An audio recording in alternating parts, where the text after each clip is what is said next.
Hello, precious people. I'm Jacqueline Parks. Welcome to my studio, Stampin' Turtles.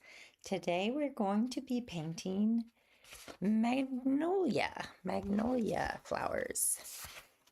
And I need my honey and tea.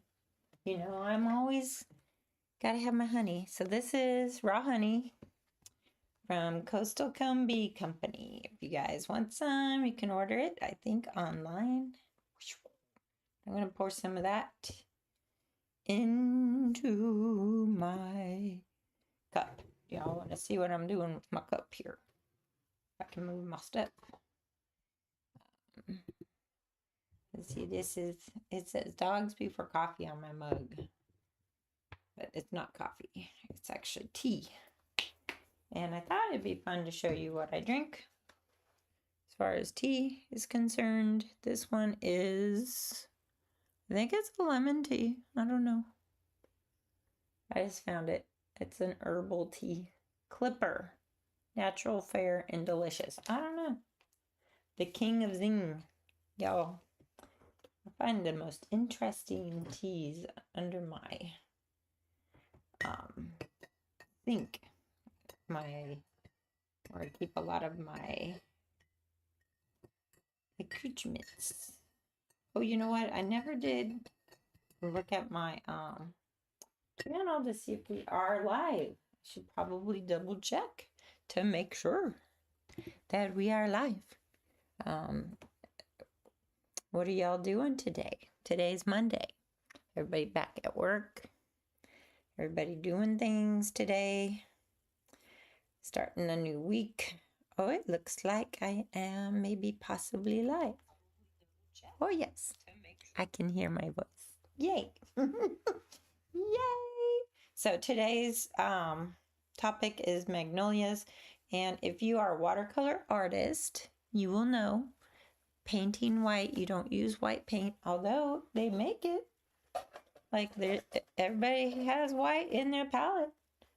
And I have like a container of like Chinese white for some reason.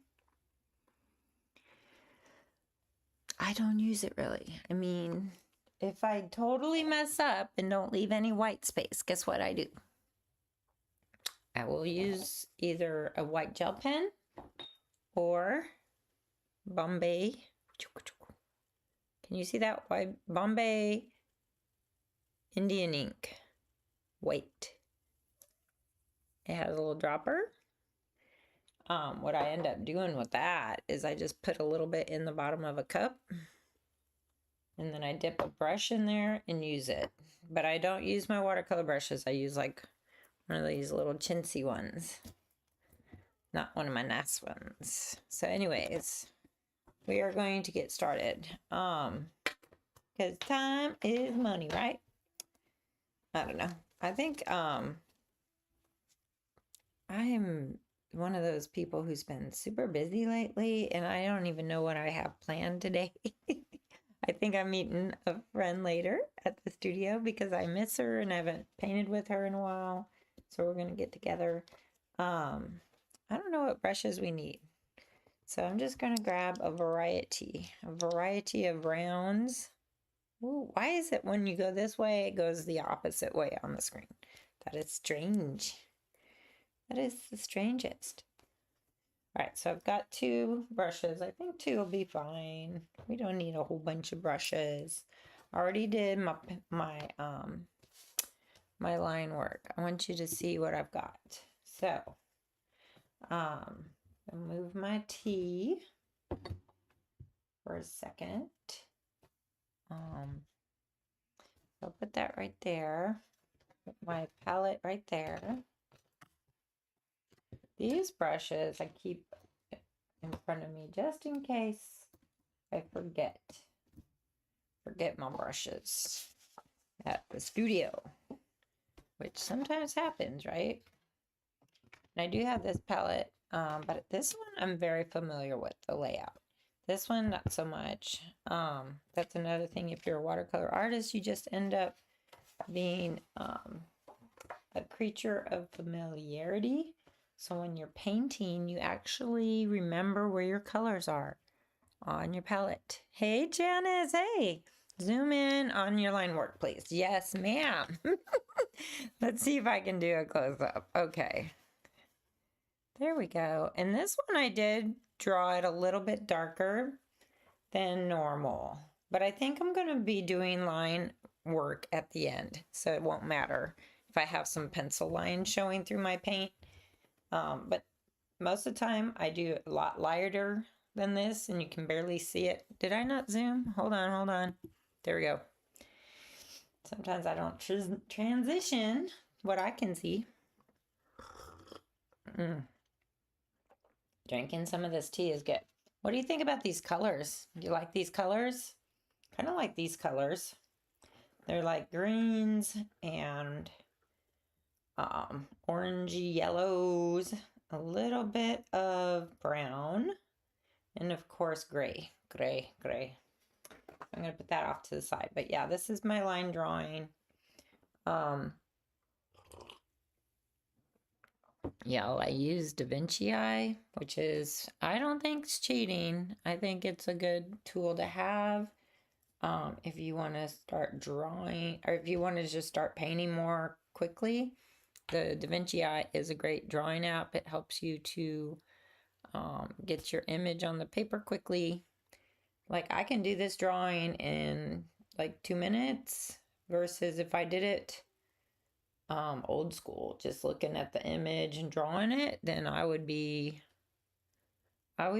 taking a lot longer to draw it. Some people take 20 minutes to draw something like this. I would say probably would take me in a lot of erasing. I would probably erase a lot. So what I wanted to show you though, the reference photo I took, and then this on the right is what I put the image into Canva. If you don't have that app, Canva, it's very good. And it does a lot of really cool things. So what it did with my photo is it changed it into a watercolor. Now my watercolor is not going to look like that, but I like how it simplified the image. So if you notice on the left, there's a lot of leaves, and they're kind of here and there, overlapping, blending together. You can barely tell which leaf is which and how it is deconstructed really to be able to paint. So on the right, when Canva took my photo and then it augmented it into a watercolor, it removed a lot of that background. And so that's where I get this drawing from. I took the one that Canva created and just drew it so I could have something very simple, or more simple to paint. Another thing, let's see if we can do, I do have a close-up, but let's see if we can just do a mid zoom out. Zoom in, zoom out. And so you can see kind of what I'm doing all around. So this is my palette, and I mix colors in here, and then I paint. And this is small, look at my hand. I want you guys to understand that you don't have to paint large, ginormous paintings. And especially if you're learning how to use watercolor, making these tiny ones is going to be so much more encouraging to you, because you'll be able to finish something, you'll be able to control the water better and the paint, and you'll learn the techniques and how the water moves. So I want you to notice this paint, water, look at how I can't see through the bottom. This one's a little more clear. So if I need some cleanish water, I'll have some. I usually keep 2 things of water on my desk just so I can have one to rinse my paint off in and one to get clean water if I need it. Also, what you always have to have in your hand is a paper towel. So I am always drying my brush, always drying this brush off. Even if I had a bunch of paint on here, I would rinse that paint off and dry it if I need to switch colors. Don't be afraid that you're wasting color, because you know, there's plenty of paint in this thing, and I can refill each one of these with tube paints that I buy separately, So don't worry about running out of paint. Don't worry about running out of the stuff you need. So let's see what happens if I stir that up. It's not too bad. See, look at that. I just stuck it in the dirty water, and look at it. You can't barely tell there's dirty. I mean, that's why I use this water over and over again. It's like not a big deal, right? So we have several techniques to create these white flowers. They're not perfectly white. And you'll see in the little reference photo how Canva kind of translated the flowers into a yellow. And I think that's perfect for beginners to look at. So you see how the one on the right has been, those flowers are slightly more creamy than the white background that they have. So that is good to recognize that whites are not necessarily white. So we can start with, I can mix up this kind of a yellow. Let's see which yellow I want to mix. I don't really have a good place on here. So we'll just use this section right here that's kind of green. And how I'll do this is just add some yellow into there until I find a color I kind of like. Now to make that beigey color is not just yellow. You got to add a little bit of this orange. You can add a little bit of burnt sienna. And see this color now? And I had green on there that was kind of dirty anyways, right? So this color is going to be great when I water it down. That's perfect. So I'm going to rinse my brush, dry my brush. And what I'm going to do is fill in, let's do this one up here. Because if we do this one up here, we'll have a lot more variation, I should say. And if we go too dark, it won't be a big deal. But yeah, I'll show you how to change something if you go too dark. So see how I'm just dropping this in? And you'll see how it's like creating these darker petals. That one's going to stay more white right there. So I kind of want to leave that one like that. There's also some right here. I'm going to go around it. This one I did not wet first. I just went right in. And it's very pale. So see, as you use your paint, it does kind of disappear and get lighter. If you find that you did something wrong, why is it so shiny on there? Sorry. The lighting is just right to do that. But look at how pale that is. We are starting with the palest forms, right? And for whatever reason, this light is shining nice and bright. Let me just turn it just ever so slightly. Is that better? No more glare. So I've got that. Now I do like the color, so I'm going to keep using it. And we are going to go around that petal. I think some of this line work I might have gone a little bit, I don't know if I needed that there. I'm going to erase that real quick because I think that wasn't supposed to. Okay. So now I'm just dabbing this around, because if you notice on this reference photo, it's darker, and that's what gives you your white flowers. You have to paint the areas that are in shadow with paint, and then leave what's white for the white of the paper. Now you can go as dark as you want on this. I'm going to put some right in here. I'm going to put some right there. This might look really pale, but it's still that color. Also, this is kind of pale, so I'm going to put that in. And I noticed like kind of on the bottom of this petal, there is some, but not the whole petal.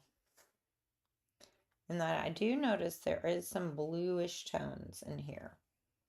So sometimes what I do is I will rinse my brush, kind of tap it dry, and just smooth out any areas that I want too dark.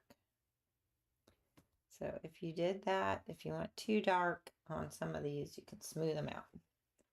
Now this little doodad is like where the seed pod is, and it is kind of greenish yellow. So I'm going to add a little bit of green to this yellow I mixed, this cream color I mixed. And we are going to just paint it in there. And it's got a bunch of little spikies, but we're not going to focus on the little spikies. We're just going to keep it nice and simple. This thing down here is more orange. And so I'm just going to get a little of this light pale orange and go straight on there. So that looks pretty good. This is also kind of an orangey color. Just going around and looking at what I see. If there's any other orange colors, this might be a little bit orange. That might look good.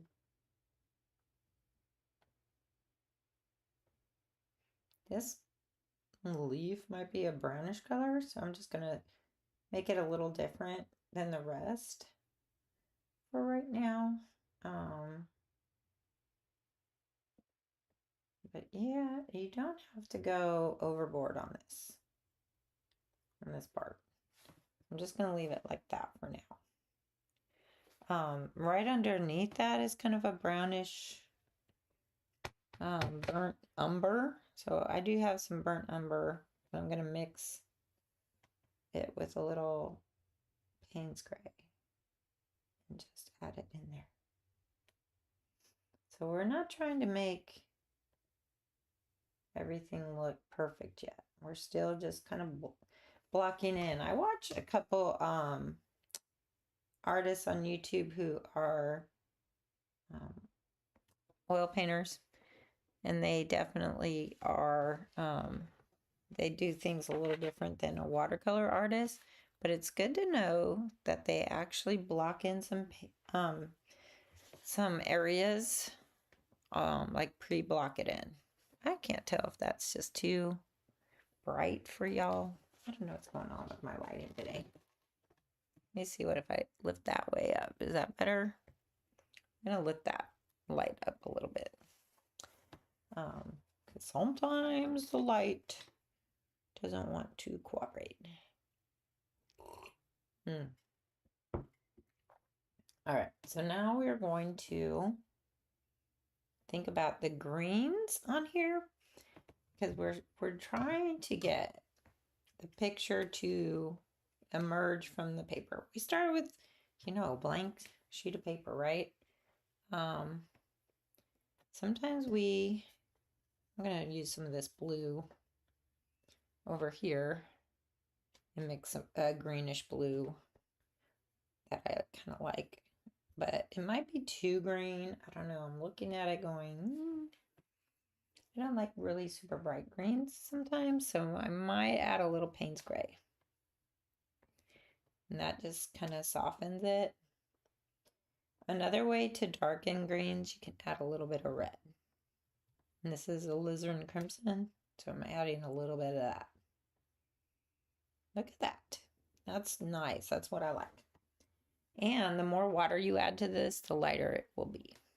So now I'm looking at all my leaves. Some of them have highlights. Some of them have darker areas. So we're just going to go in. I'm not trying to be too careful, to be honest. I'm just trying to make them look a little bit defined. So that one's kind of a dark one. I'm pretty sure this one's a dark one. So right now I'm just kind of painting in the darker leaves so I can know where they're at. And normally I do paint light to dark. This has just like a darker edge right here. And then I'm going to rinse and dab on your paper towel. See how I lightened that? And then I'm going to just use that same washed green for there and also for here. So see how it's so light, y'all. Don't try and paint the finished color. That's what I think we all try and do, is we're trying to paint the finished color. And it's going to be layers upon layers. It's not going to be the perfect color from the get-go. You'll see, like this one I did yesterday. I actually did the flower last and these little pods last, seed pods. I focused mainly on getting these leaves down, and I didn't start with this color. It was kind of like what I'm doing here, real pale, and I built upon it over and over, layer upon layer, until it became kind of more depth, and I added the darks really at the end. And I wanted this to be really loose and almost abstract. And then I brought some pen work in at the end just to define it a little. So now I'm looking down here. It looks like there's some greenery. And that looks good. And let's see what else.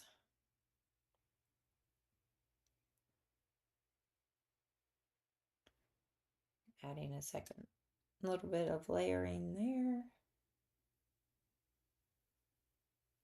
And then just a little bit there. And don't forget all of these guys. So we gotta add some here. And a little bit here. So I haven't even reloaded my brush. I'm just kind of going with what's on there. Keeping it really light because I don't know yet. This one's probably going to be dark. But it's okay if I don't do it yet. And then there's a bunch of leaves up here. I'm just going to start filling them in. A lot of times I don't get real detailed. I just start putting in the colors that I see.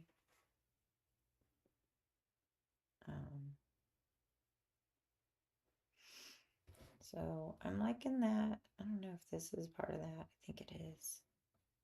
So if you ever look at a magnolia tree, look at the leaves and how close they are together, and they're all bunched up. Like, look at this photo on the left. Like, you would get lost painting every leaf, every detail of the leaves, because they're just like one on top of the other. And it's just going to drive you nuts trying to do that. So I say just try and simplify your painting by doing a little simple sketch. But I already have some definition with these darker ones. And I'm getting there with these guys too. So I might add a little more Payne's Gray, a little more red to this green.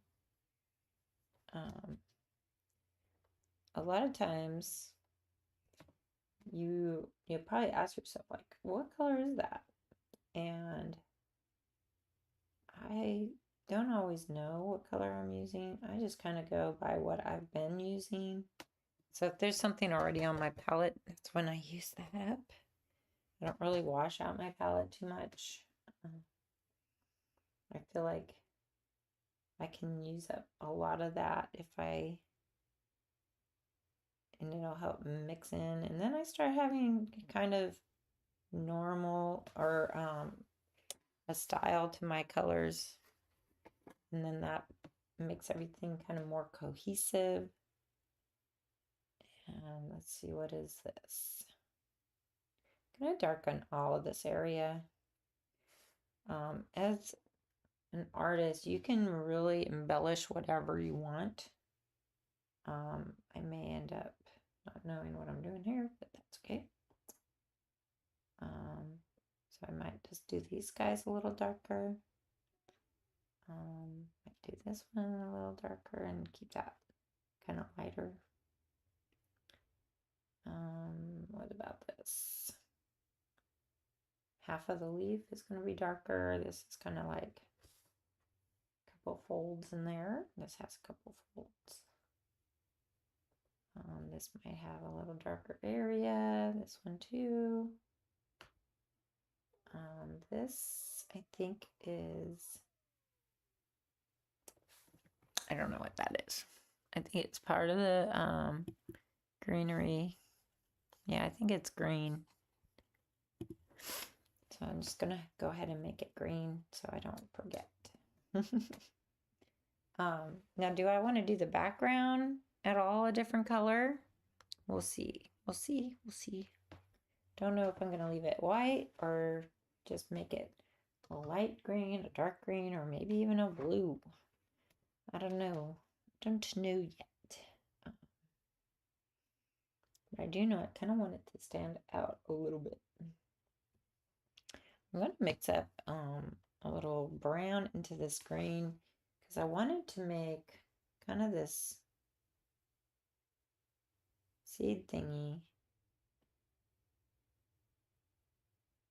Can you see what I'm doing? I think that's pretty good. I could try and zoom in even tighter. So like right in here, I made all these little brown dots to kind of give it texture. And now I'm going into this one and just kind of giving it a little darker browns.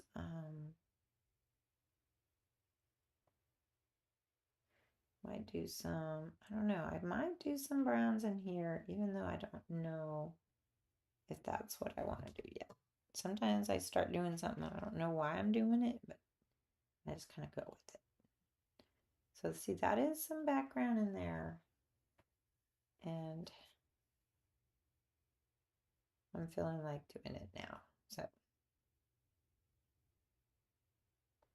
but you don't have to. I don't know if that's supposed to be. I didn't know what that's supposed to be. I think it's green. Is it a green leaf? Possibly. So I may have already kind of did something that's not quite right, but that's okay. We can always go over it if it was the light color.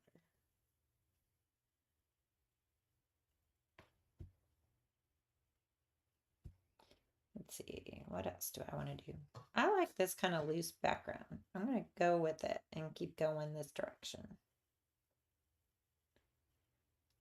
And just kind of start filling in. Sometimes you can go with the subject matter first, like I just did. Or you can do your background first. Really, it's up to you. And I like to mix my blue with that green just to make it look kind of neat. A little different.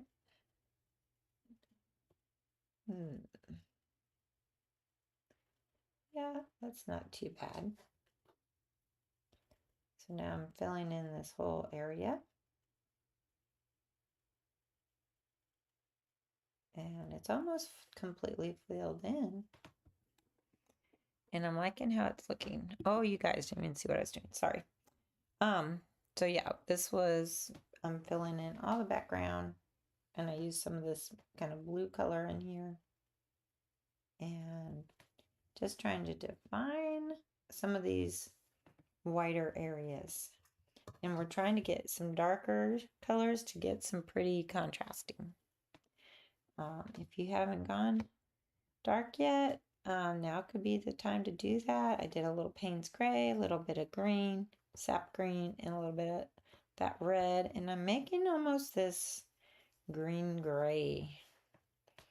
And we're going to just keep adding it into some of these leaves to create some depth.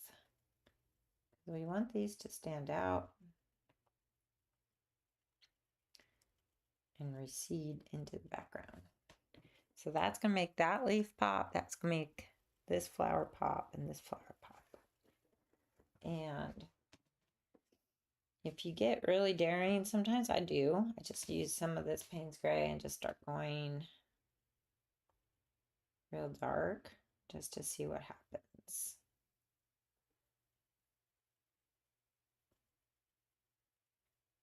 And see how that's already bringing out a lot of this.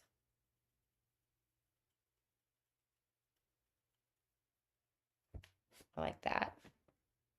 It's really dark in there. Mixing up some green. Let's see what happens when I mix up this green.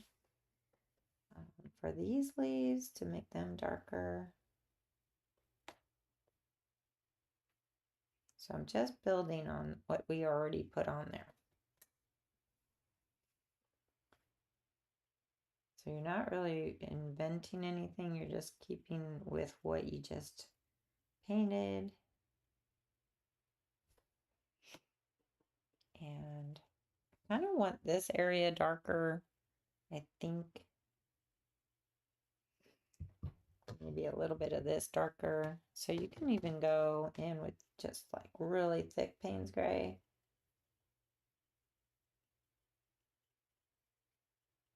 And just get some nice darker colors in there.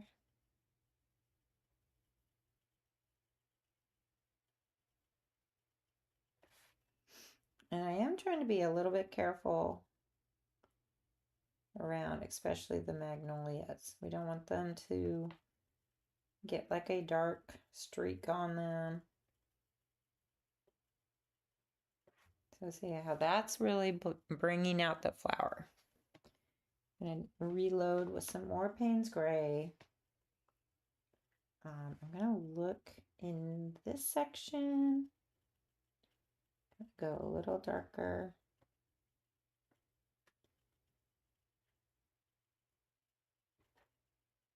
I don't know if I want to just bring it around maybe.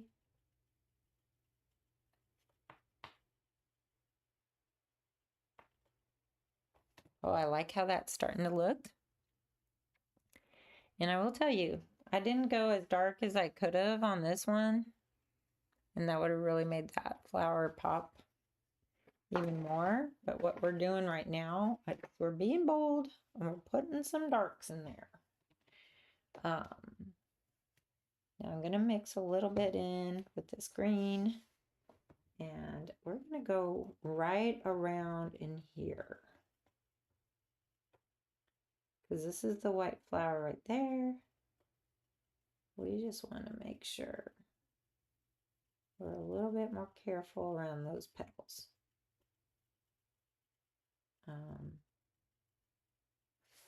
So that's adding a little bit of darkness in there. So that flower is definitely starting to pop. Pop, pop, pop. Well, let's see what happens if I add a little bit more green. And I go around this petal right here. What happens if we go around this petal?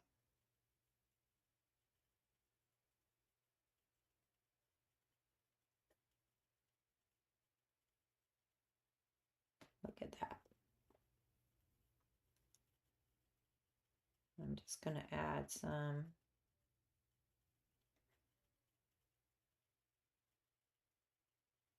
darker areas there. So I'm liking how this flower is popping. I want this one to pop a little bit too. So what I can do for this one up here is kind of the same thing. I'll get my Payne's Gray. And this is why you should probably tape your paintings down so they don't move. But mine is going to probably end up moving if I don't hold it down with my finger. Now hopefully I did the petals correctly on this thing.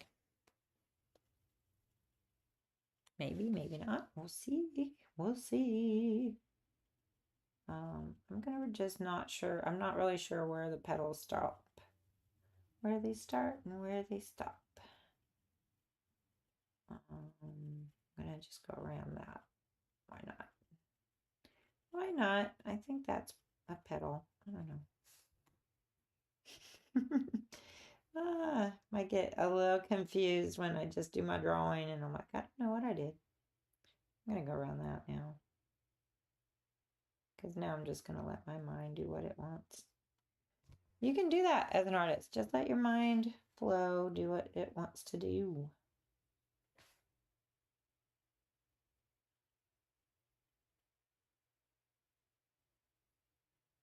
There we go. Look at that. So now that flower is kind of popping. It's kind of a strange shape, but it's kind of halfway falling apart. It's already kind of brown and fading. This one over here, I think I'm going to also try and get it to define itself a little bit more.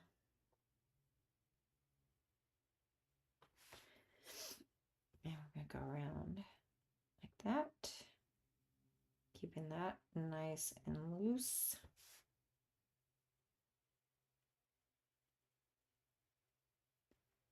And just keep going around.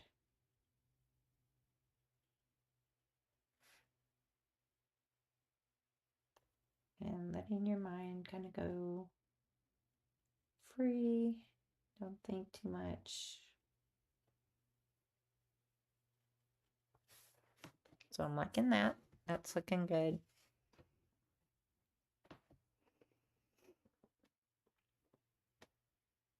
And I do kind of want to bring out some of that limbs, stems, whatever you call them. So I'm going to use some of this and mix it into my green. Look what happens when I mix it into my green.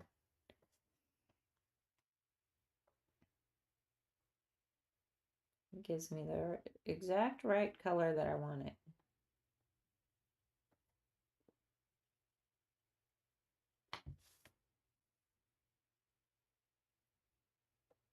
Yep. I might even darken this leaf in here.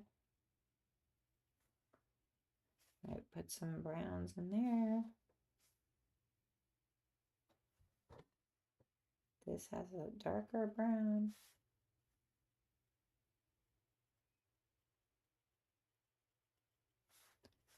And just let your mind kind of wander around the page. And don't think too much. Try not to think too much.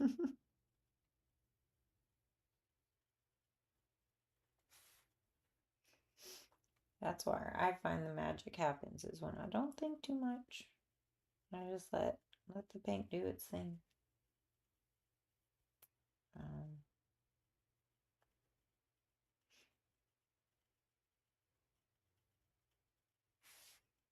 And see how I'm layering this brown over some of these darker green ones? That can look good.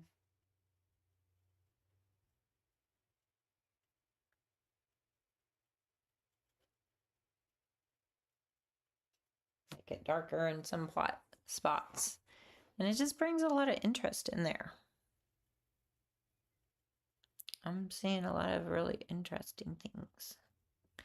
Now, the one thing I will say that I kind of want to do, and that might be, I might need to mix a little more, but I want to darken some of these spots in here.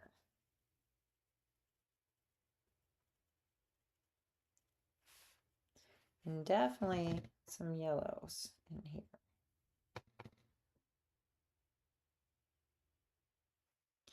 And then maybe a purpley gray color over these petals.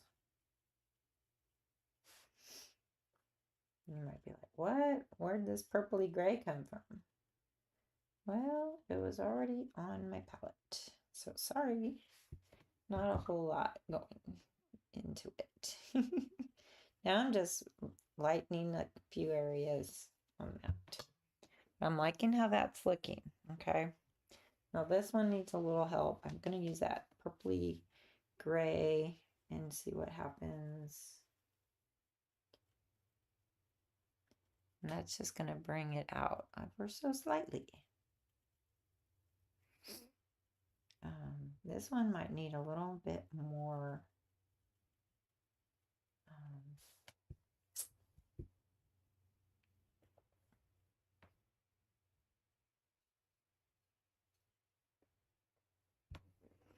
There. Ooh, it's looking nice. Maybe I should pick it up and show you guys.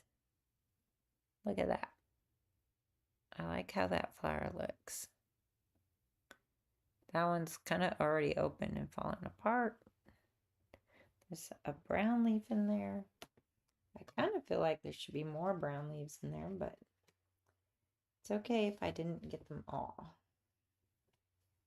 It's okay if I didn't get them all. Sometimes we leave out stuff. And no one's going to really know unless they watch this video if I left something out, right? I might put some darker darks in here. Kind of put Payne's Gray in there. I feel like there's some darker areas in here. Maybe up here.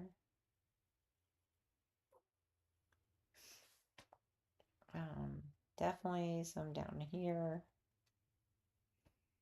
Now I'm just adding another layer of this Payne's Gray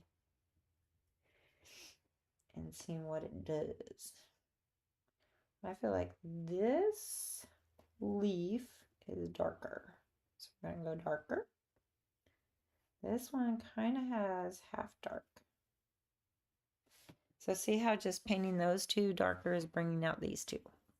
And that's how you do it when you're trying to create depth. You end up doing that.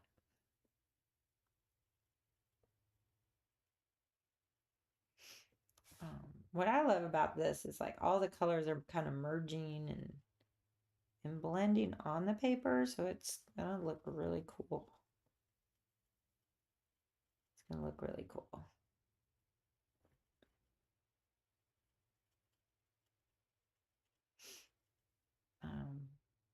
Let's see, what's up here? I feel like this should be a little darker behind there. And on this side too. Want that to kind of stand out. So that looks good. I'm liking how that's looking already. And I'm just going to add like these little lines. Some of these leaves have really defined areas. Some of them not so much. Some of them are a little bit wonky. I might want to put just let's see what happens if I add some blue in here. Let's see what happens, okay? Don't be afraid. Just try it. I'm gonna put some blue in there. Some blues in there. Maybe some blues up there. A couple blue areas down here. Maybe even over that brown leaf.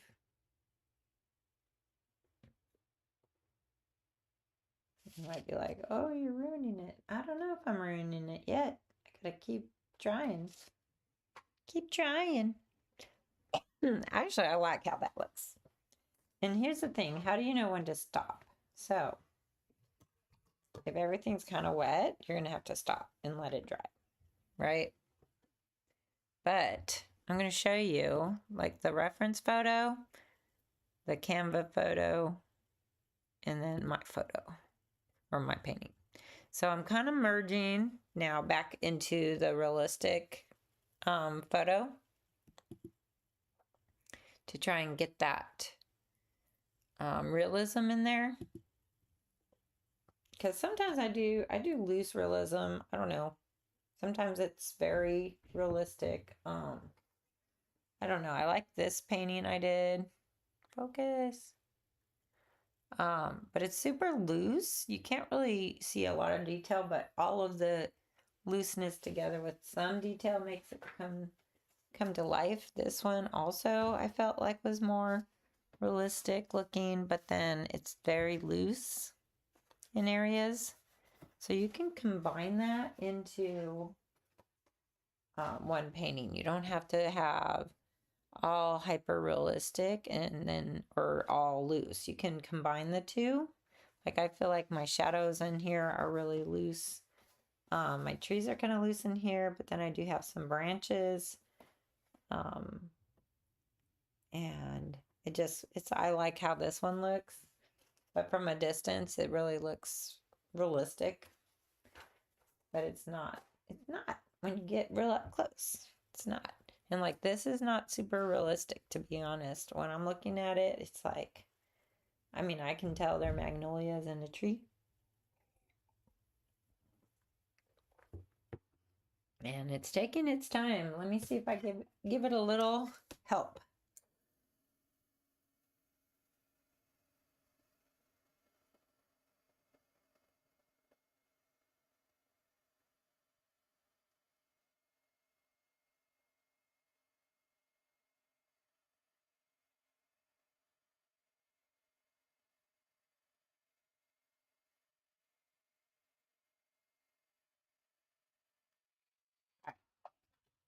That really helped. So now, if you had a painting that you had let dry and you want to go look at it again, sometimes I suggest taking a photo of it, of your painting, and looking at it on your phone. Because sometimes when you take a picture of something, it just seems like there's a little bit of a detachment to it. So I'm going to take a real quick picture so I can look at it on my phone.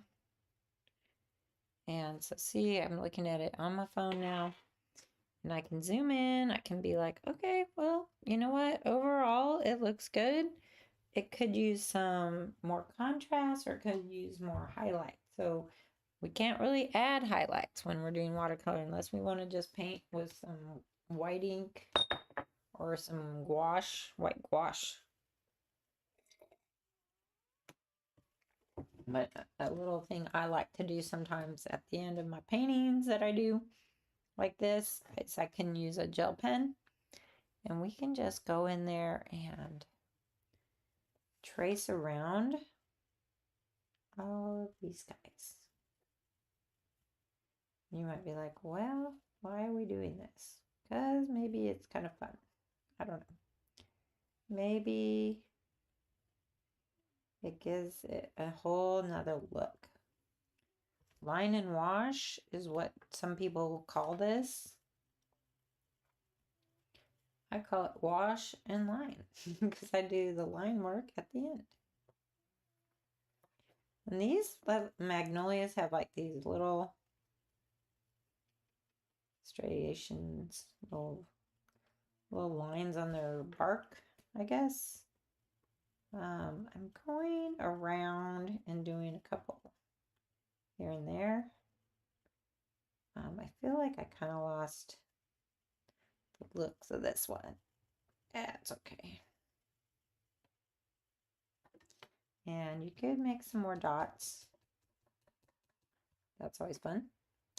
This one, we might go, and then there. And then this one is there. I'm not even looking at the photo reference, to be honest. I'm just kind of following what I've already established to make it look like my little painting.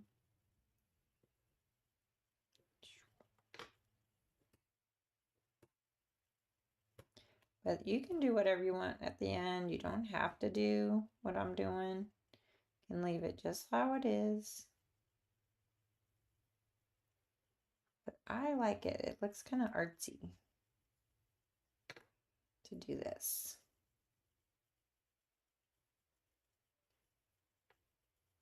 I think, anyways. I could be wrong. Maybe it just looks like I'm doing a little shortcut. I think there's like little dots in here. Let's just put some. Let's just put some. Put this thing down here.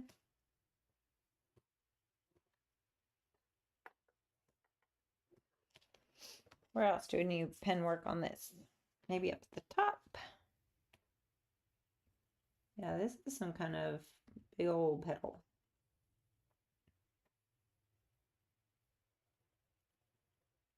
Like these.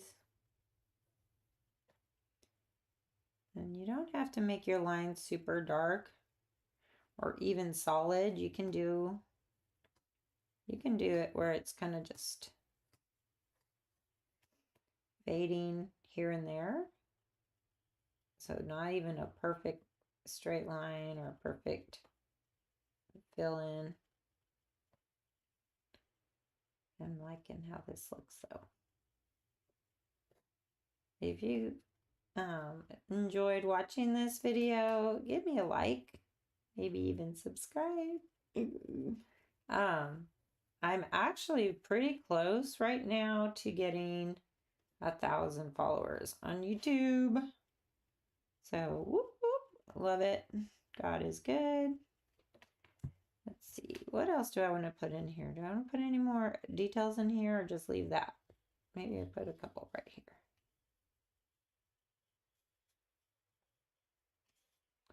But again, it's like all these leaves that the Magnolias have, they seem to want to overlap.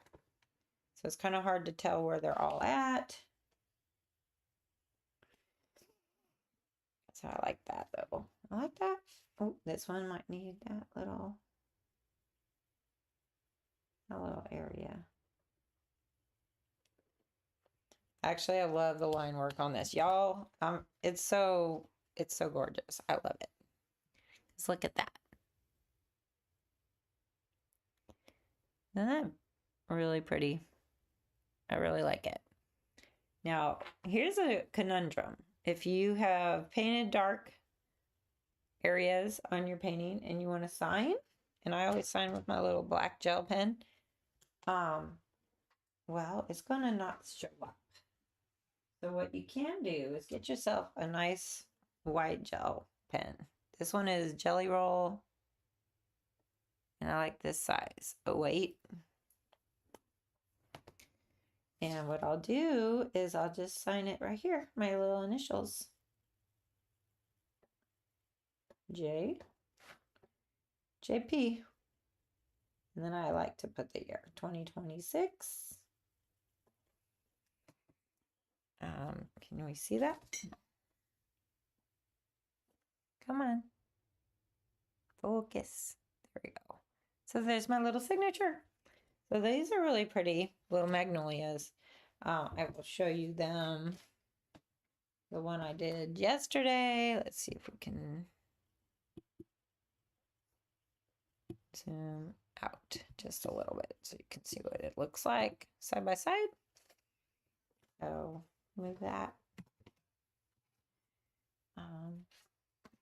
My paintings are always a little wonky, but once they're in a frame, they'll be fine. Oh, I don't know which one I like better. I might like this one I did. It's smaller, but that's okay. And even if I end up, I could go back and make some darker areas in this. Perhaps, or just leave it. That's one thing about watercolor. You can always go back. Like if something's been sitting for a year, you can still go paint on that. There's nothing stopping you from doing that.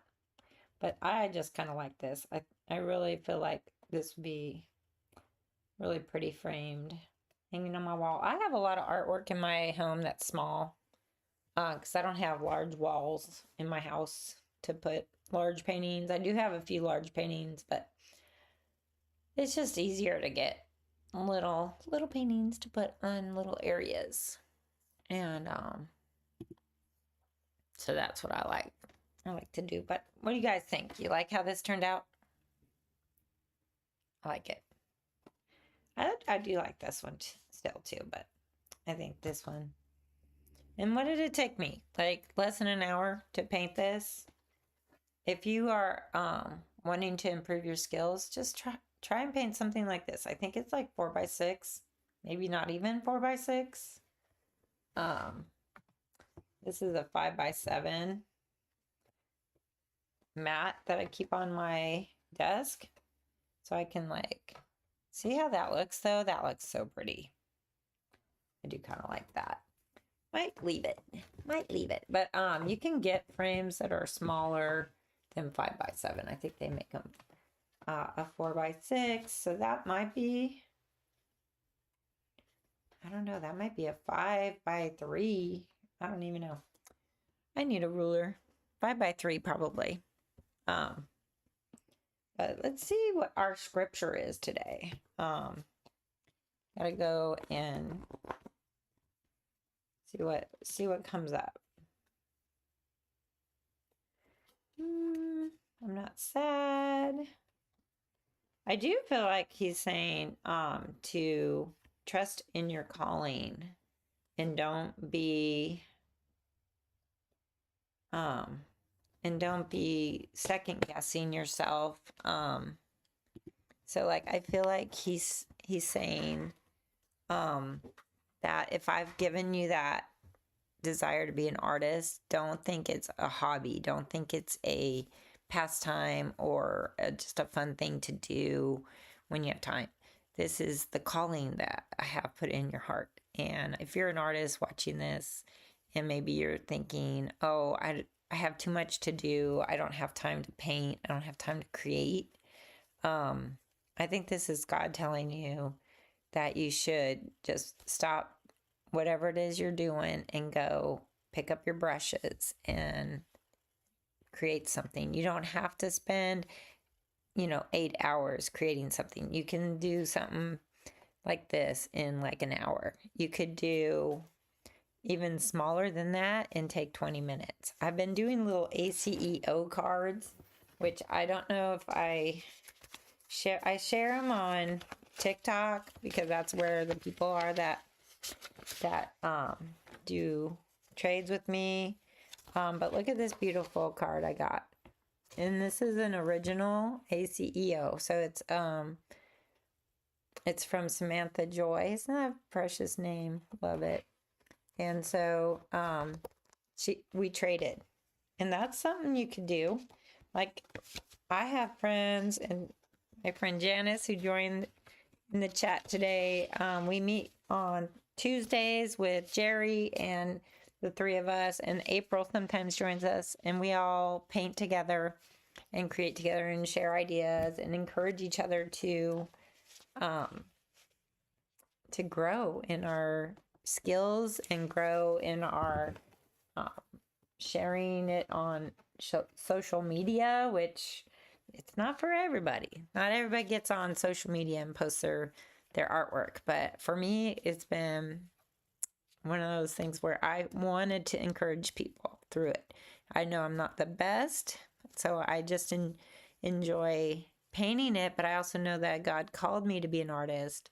And even if I'm not a perfect artist, I am still an artist. And you can see from this that I can create something pretty quick that looks pretty good. And so I enjoy it, right? Ooh, I can't wait to see your Magnolias, Janice. I bet they look gorgeous. Janice is fabulous. She's got artwork in Lupercalia in Mobile. Y'all need to go check out her artwork. I know our friend Jerry has art in 2 different galleries in Mobile. I have tried. I got rejected.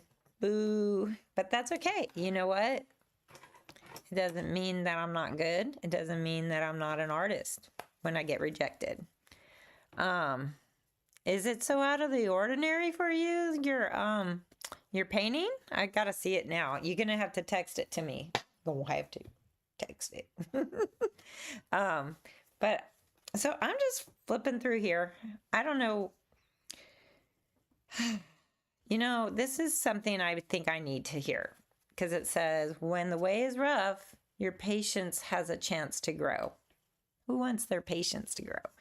I know sometimes when we pray for patience, like the Lord puts more trials in our lives to be patient through. And I feel like I have a lot of trials right now that I'm going through, and I'm being very patient. So we just have, we just got to take time, I guess, to get through these trials. Oh, Janice says, you have an established business, which is way ahead of us. I don't know. I don't know if that's way ahead of y'all. But I just enjoy people. I enjoy teaching. I enjoy creating. And through all of that, I just feel like God has allowed what I have to grow. And so that is something too about trials. If you're struggling in a trial right now, just know that God's growing you through this trial. Lean into him. Let him mold you like the potter and the clay. Like, you are the clay and God is the potter. He is molding you through your circumstances. He's not causing all of the bad things, but he does allow the bad things to happen because he knows how those trials are going to mold you to be a better person, a better Christian, a better artist. Everything we go through is molding us into something else, and we don't come out the same. It's like gold going through the fire. You get refined by the fire, and it's what comes out is pure. And I feel like we don't want those trials. Like, if someone had asked my mom, hey, this is what your child's going to go through, is that cool with you? She probably would have said no. She would have been like, no, that's not cool. I don't want my child going through that. I think about my own children. Do I want them to go through all these trials that maybe are planned for them? No, I want to shelter them. I want to keep them from all of it. But that would be a disservice to what it's turning them into. And so, we don't have kids to, like, we have stuffed animals, right? We don't just put them on display and be like, oh, look at this little creature I made. No, you know what? We let God work in their lives and create a human being that has purpose and that contributes to this world and encourages others. And that's why we go through trials, is like we can encourage each other. So I hope that this has been a blessing to you all today. I've really enjoyed painting it and being with you, spending time. So, but if you have any questions, don't hesitate to leave a comment. I do read every one of them. I will reply to y'all and get back with you.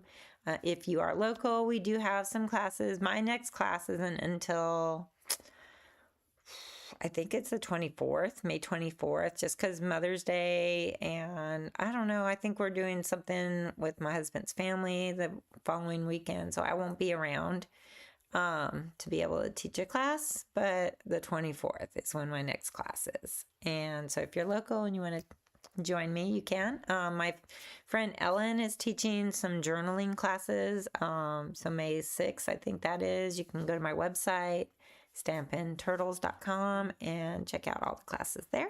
But just know that I pray for you all. I love you all, and I hope you have a blessed day. Mwah.